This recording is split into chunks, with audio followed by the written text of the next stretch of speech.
I don't care who you think you are or how many magazine covers you've been on. You haven't proven shit to me or anybody to make me part with my money. All right, so I'll give you guys a bit of a, like the quickest Coles Notes version of myself I can before we get started. I started, my degree is actually in journalism. It's not even in filming. I've been a personal trainer. I've been certified for about 20 years. Trained in gyms. My father owned a gym. I cleaned. That's where I got started cleaning his gym. I've sold fitness equipment. I owned a fitness equipment store. I've owned 2 gyms. I jump around with jobs a lot. And I keep trying. I've actually different times tried to get out of fitness. I got bored with it. I took the journalism thing, and while I was doing that, I sold fitness equipment with a company called Fitness Source in Vaughan. And at that time, the Bowflex was the big deal. This is like early 2000s. You could not go anywhere without seeing the Bowflex. And we didn't sell the Bowflex, but people constantly came in looking for it. And you just could not compete with the marketing of the Bowflex. And so I came up with this idea, just told my boss that, I'm like, I could film a video on our home gyms, because the big thing with the Bowflex was this DVD that comes with it has like 100 exercises. And people were just sold. Like you didn't have to sell them when they came in the store. They were ready to buy a Bowflex, and we didn't have it. So brought up this idea of shooting a video. I said I could do it probably for a couple of grand. We can keep it outside the box. We can sell it as part of the gym, give it away for free. It's like free currency. And I was told to piss off, exact words, and go do my job. So I did, and I ended up filming this video by myself. And I used every dime I had to do it. And after I shot it, I asked the company whose gym I used if it's okay if I use their gym, which is probably not the way you should do it. But as it turned out, this is in 2004, I got a licensing deal for that video by the actual company who owns the gym, and that lasted 14 years. And how it worked was every time they made a copy of my DVD, I got 40 cents US, and every time they sold, not a DVD, but every time they sold a gym, and this is the biggest distributor of home gyms in the world, Body Solid, they're based in Chicago, I get $1 US for 14 years. So that's how easy, I was a kid and I literally fell headfirst into that. And that's how easy it can happen. And it's even better now than it was in 2004. So after doing that, I became, in my head, the Spielberg of fitness DVDs. So I spent $50,000 shooting a DVD that was interactive menu and you could build your workout. And I still think it was genius. But I have like 20 boxes of these DVDs in my studio right now. If anybody wants a free DVD, just let me know. I never saw the light of day. And then I realized that spending all this extra money got me nowhere. So then I had no money left. So I converted a little tiny single car garage into a studio. I flipped a couple of pieces of fitness equipment, made enough money just to paint the walls, to put up like a falsy brick across the back. I even covered the door into the house, so my wife was really happy. And then I laid out some vinyl floor that looked like hardwood, and I started firing off videos, and I could do them every day. And got another licensing deal with a green coffee bean company in the US. They were buying 6,000, 7,000 DVDs a month off of me. I mean, you're not selling them at like retail cost. You're selling them at maybe $1.50 per DVD, but I'm making them for 60 cents. So then now I'm back on track again. I got a deal with Sears. I got a deal with Home Shopping Network. And when I say that, that's not bragging because I made no money off either of those, but this is all happening from home. And this is just me. I'm still in my 20s and just learning as I go. Because again, my education's in none of this. And so then we started getting around 2014, 2015, and DVDs were starting to become extinct. And that's the only thing that I built my career off of at this point. So I took a job at Muscle Tech, as Joe mentioned, i8. I was a creative director there for about 3 years and hated it. It was my dream job until I had it, and then just realized that it was just not the structure of place I wanted to be in for multiple reasons. So I left in 2018 because I started seeing all these digital platforms that were popping up again. And because that was my big question, is what's going to happen when the DVD goes? Because YouTube was there, but nobody was really making a living on it at that time, at least in fitness. So there's very few. So now it's like there's all these things happening, and I kind of saw there might be something there. So left, opened my own studio, and one of the primary things I wanted to start working on was YouTube. It was never meant to be what I'm going to do for a living, but I wanted to start working on it. So in December, my YouTube channel, I've had it since 2008. I think everybody's had one for about 10 or 12 years, and they just sit there. So I had like wrestling videos on there and all kinds of stuff. So in December of 2018 is when, okay, I'm gonna take this seriously. I started doing some shoots just with trainers that I knew, and started putting up videos. I wasn't monetized at that point. I got monetized in June of 2019. So that's what, I guess we're approaching almost 2 years ago. And now that channel makes probably in the area of about $6,000 a month. And that's in 2 years. And are you constantly adding new videos to it? I've added, in 2021, I built it up with less than a video a week on average. February, I posted one workout. January, I think I posted 4 or 5. This month, I posted 1. So I've actually been slacking on it, but that's the whole reason we're here talking today. It's still growing, and I'm not even doing it anymore. I'm just doing a bad job of it. But so from there, I went and started a little vlog, which was just going to be behind the scenes of shoots and stuff like that. But I did a video, and just because I was getting annoyed, because I see a lot of trainers that jump on YouTube, and there's a term that Gary Vee coined, and it's called selfish content. And I always give Gary Vee props because I don't want people to think I came up with it, but it's just basically this vain, arrogant way that, and personal trainers are horrible for this, of making these videos about them and not making it about the audience, and then they wonder why they're not growing, and then they quit. Because a lot of trainers, and I'm not saying anybody in this room, but a lot of trainers, they're looking for that, the like and the view count and all, and they wanted to keep up with their Instagram. And the fact of the matter is that it's a completely different platform, and it's not about you. And the fact of the matter, likes and views don't even matter in 2021, which we'll get to. They are irrelevant as far as growth. So started this vlog. I did a vlog basically on the 5 reasons your YouTube channel sucks for fitness people. And that video took off. So now my little vlog channel has turned into a channel called Fitness Marketing Hub, where I basically, in real time, discuss everything I'm doing on my channel, because my current channel, Trainer Hub, has, I think I'm approaching 17,000 subscribers.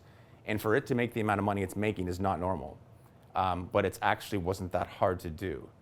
I had a few little inside tips because I've worked in the I of 8, and I know how they go after sponsorships and things like that, so I kind of know how to approach those things. But it's not that difficult, just people don't know how to do it. Fire away. What's the I of 8? I of 8? Yeah. I of 8 is a company in Oakville, so have you heard of Hydroxycut?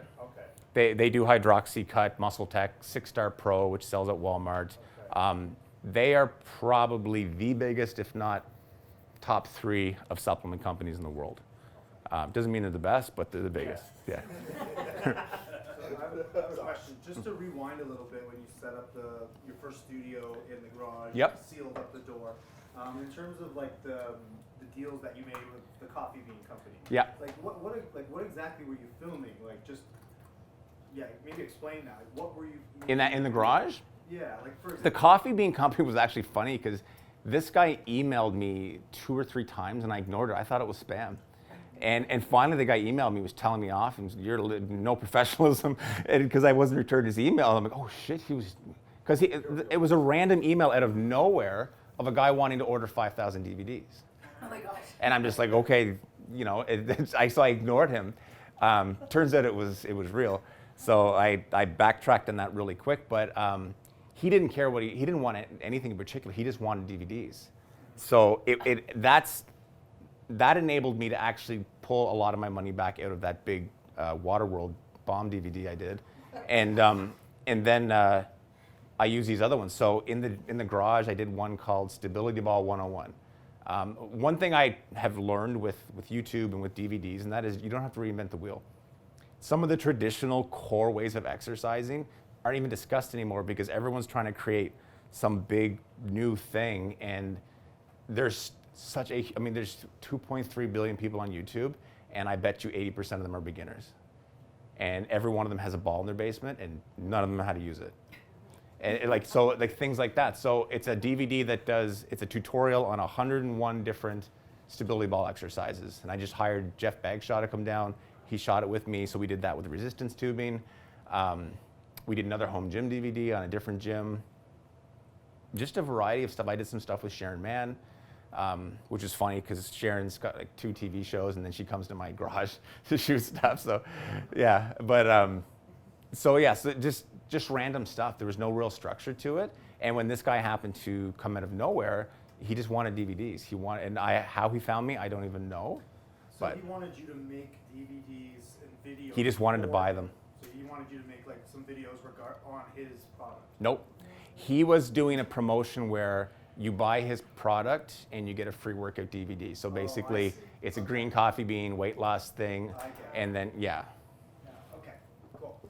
So no affiliation with the actual product. They just wanted to do a giveaway, kind of like. So you're still doing fitness videos. Kind of like when I thought you were Corn doing Flakes videos. put the DVD in the box for a while there. It's the same thing. Yeah.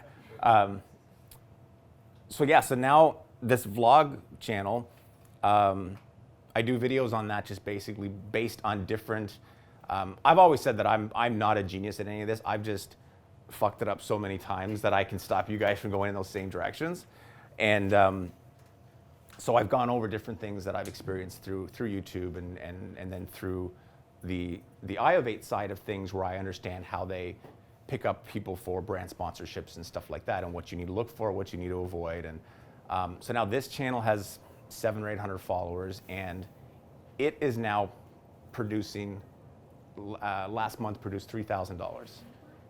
Yeah, and That's not even that many followers. no, That's like- it has so little to do with the followers, which we will talk about that, because that's the problem, is that like it's basically just, instead of just like throwing random stuff out there, it's having a bit of a strategy behind it, and knowing how to interact with people. Like, to me, there's 3 different kinds of videos you produce. There's discovery videos, there's community videos, and then there's sales videos.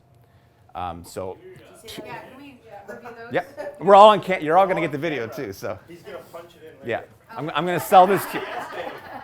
This will be available for $19.99 on my website later, and you can buy it. So, yeah, are you going to tell us exactly where this $3,000 is coming from? Is it ads? Nope. Yeah, I'm not monetized yet. Okay. Somebody introduced me to a website called buymeacoffee.com, which is literally just tips. Sorry, what was that, Regan? Buymeacoffee.com. And it's, there's different ones. I've tried Patreon before. It never worked for me.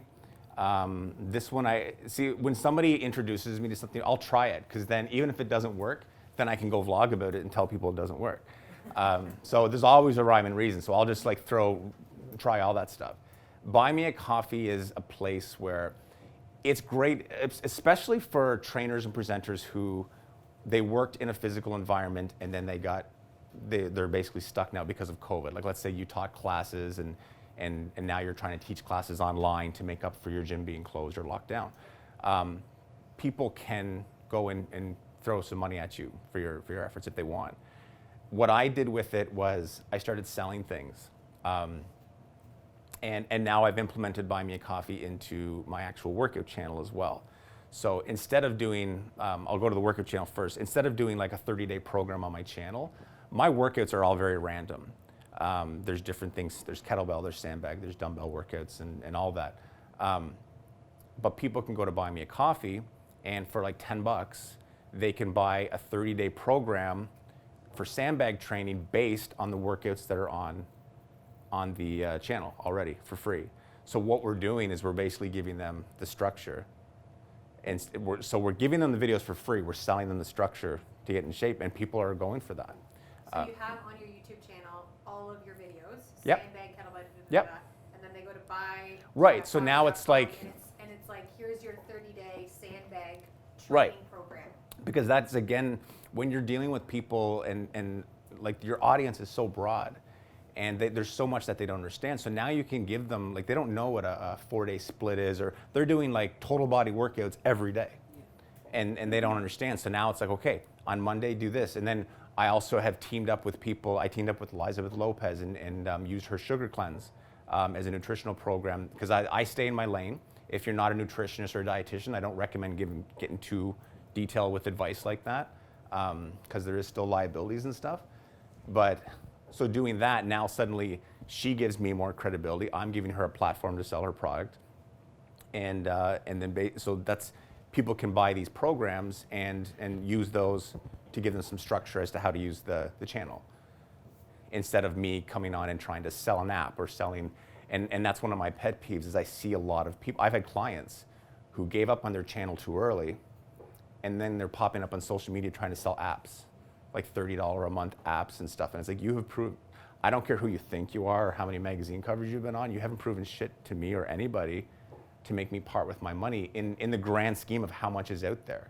And that's how you guys have to think about it, is like, why is somebody gonna go pay you when they can pay $10 a month for Pop Sugar, the Sweat app, things like that, because they are competitors. Yeah. And that's the hard thing. So you have to kind of reprogram yourself to do it a different way. With the vlog channel, excuse me, I didn't want to look for tips. I actually do get people that buy me coffees and stuff because I do live streams.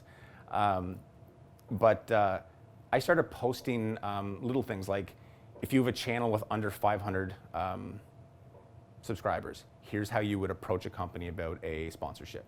Here's what you say. So that's like $5. There's interval timers. Like if you need graphics for your channel, I didn't realize how hard it was to find an interval timer.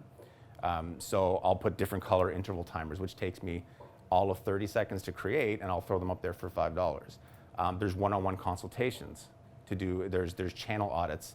There's channel launch packages on there. So there's all these little things that basically I've got templates for that I can build for people. And as it turns out, a lot of people need it. Were you selling them, like the products essentially that you sell, or the services that you sell? Are Yeah. you selling that in a video, or do you put it in? What I do, what I try and do is, I'm very cautious about that because, like I had kind of said earlier, there's different ways to do it. There's when you're producing content, there's discovery content, which is literally there. It's clickbait without being clickbait. It's there to get new people's attention and get them to your channel. This is the kind of workouts like, and I have trainers that I work with now, and they balk at this, but somebody will post a workout and it'll be like, you know, extreme hardcore core hit workout, when somebody is searching, you know, the biggest search term for core stuff is how to lose belly fat workout. And we all know that you can't spot train belly fat. They don't know that. You're not going to ever talk to them unless you somehow get them to your channel. So there's certain workouts where you have to sometimes use their terminology, but then explain in your video that you can't do this, but what you can do, and then get into it, because you still have to get them there somehow. And these are the things they're looking for. And some of the stuff that they're searching for is ridiculous. I do a live stream every month where I talk about the top 25 YouTube searches based on Google Trends analytics. And it's always, there's some ridiculous stuff that comes out that people are looking for when it comes to workouts. And there's always some interesting stuff too. Like cardio kickboxing is getting huge again. Barbell workouts is getting huge again, and the reason is because Bowflex came out with their own version of like a select deck barbell, and people are buying them, but there's no workouts to do with them. So now, so I always try and present people, these are the opportunities for rising searches. This is where the growth is. And so with the Buy Me Coffee, I don't like to peddle it out to people, because I think you lose that sense of community and connection with people when you do that. But I've got the watermark on screen for all my live streams. It's in my description. If people comment, I don't miss a comment ever on my channel. If somebody comments, I'll always thank them, answer their question. If you ever have any questions, don't hesitate to reach out any time. And sometimes I'll be able to kind of trickle it in there somewhere. And because the nice thing with Buy Me a Coffee is that I post all these different things on there, and you can follow that Buy Me a Coffee page without actually buying anything. Something may pop up that interests you, or nothing may not. So that's kind of what it's there for. So going back to your comment of like, it's not about you, it's about like people, and like a lot of people going on YouTube. It makes sense for like beginners, right? Like Yeah. Joe's a big guy, like how to. Yeah. I play drums, so like how to lift the weight. So like what are some like, so for me, like working with athletes, right away I'm like, okay, I'm gonna start a YouTube channel on Monday, and it's like best hockey workouts for kids. Yeah. But like that's probably not the right approach. It's kind of like, I guess maybe creating a list of like, okay, what are these like kids or parents like searching on YouTube? Yeah. Trying to find kind of that trick, that question. And the cool thing is right now is that one of the top rising searches is kids workouts. It's huge right now, and it's the one that I've been pushing at a lot of my clients to look at. The problem is you can't have a channel really. You might be able to if you're focusing all on athletic stuff, but I think with kids workouts, because I know even with my own children, like there's, they give phys ed homework. Like the homework the teachers gave my daughters yesterday afternoon was take your basketball and go dribble it outside. I think they're just like trying to get out of doing school stuff, but so my kids are outside dribbling basketballs, but the phys ed is part of it, and they're sending them to do things. So now it's such an unsaturated environment, kids training, and I've seen nothing really for kids athletic training, like kind of sports specific type stuff. But I definitely think there could be something for that. I would almost do that as a separate channel. Okay. And you could do like, workouts for everything from soccer, baseball, hockey, and just break it all down and become like that, because that's niche is something we're going to get into as well. Fire away. Yeah, is there a way to find like what people are looking for? Like you can check the hashtags on Instagram that are most popular. Is there a website or somewhere we can If you search Google Trends for YouTube, Google Trends? you can literally find out the top fitness searches in Toronto if you want. You can actually get that specific with it. You can go specifically into the style of training you guys do. You can keep it like generalized workouts, whatever you want. But the analytics are out there now. Like the days of guessing this are gone. You can figure it out. Now, Go ahead. if you have a channel already and you've posted content, how do you reorganize that? Like, do you have to reorganize it for it to make sense? Like, should it be in categories? Like you're saying, discovery, community, sales. Yeah. Should the posts be like categorized somehow, or? Typically, I mean, you can do playlists on YouTube, which I do recommend. I usually tell people, especially when they're starting out, popular videos should be at the top of your channel when you come in, because it's the ones with the most views, and it's that vanity aesthetic that people will go for. So I guess what I'm asking is if it's already done, like, do you have to like redo it? Like, No. would it be beneficial to redo it, or just leave it as is Like- and start from moving forward? perfect example. That's a young Joe Arco right there. That video is what started my channel. That video has now got almost 600,000 views. It's a video on trap bar deadlifts. We fired off 20 videos that day. I think the other 19 combined might have like 150 views. This one gets 600,000 views. This is page 1 of Google. That's in YouTube, but this is on page 1 of Google if you look it up. He's been recognized in airports because of that video. My channel now, I don't, Someone searching for how to do a trap bar. That's Yep. very specific. and that goes to show how, And we come up first. yeah. Well, now we're second. I have a question. So when you're building up your channel, I guess there's the different types of videos that you're putting out there, discovery. So do you have like any suggestions on like what's the length of time of the video? What are like how should it look? Like things like that. I basically, if I cough at all today, I swear to God, I don't have COVID. I've been It's fine. tested. When I talk a lot, it starts happening in the wintertime for some reason, so don't panic. Or I can put on my mask. I've been holding it in for like 5 minutes. Do you want me to get you a water? Do you want water? I've got this, but I'm, That's not. thank you. It Can you repeat that question again? Sorry, I was, was her. oh, What length of videos? But- So just like if The- it's a how-to video or if you're doing a 30, like is there trends right now for how the length of time? Because if you think about Instagram, it's like Yeah. 30-second videos or 1 minute, Yeah. and then you've got your IGTV and stuff like that. But I mean, you can play around with it. yeah, I don't like just randomly throwing stuff at the wall, but you can play around with it. Like one of the big things happening on YouTube right now that I'm still trying to understand is YouTube Shorts. They're trying to compete with TikTok. So if you do a video right now that's under a minute and you put hashtag shorts, it has, oh, thank you so much. It has there's an opportunity that it can fall into this shorts. It's bothering me. Oh, thanks. And basically, It is bugging me. so it can fall into this thing. And I have people that have like 150 subscribers that have gotten like 40,000 views off of a short, a bad short at that. So that's when, as far as the content goes, I always say, and I've said this for years, because this going back to the I-Of-8 days, I'd have to go to these board meetings and you'd have some marketing guys like, well, the analytics tells us that the average attention span is 5 seconds, so all of our commercials have to be 5 seconds now. And if your content's good, it can be 3 hours long.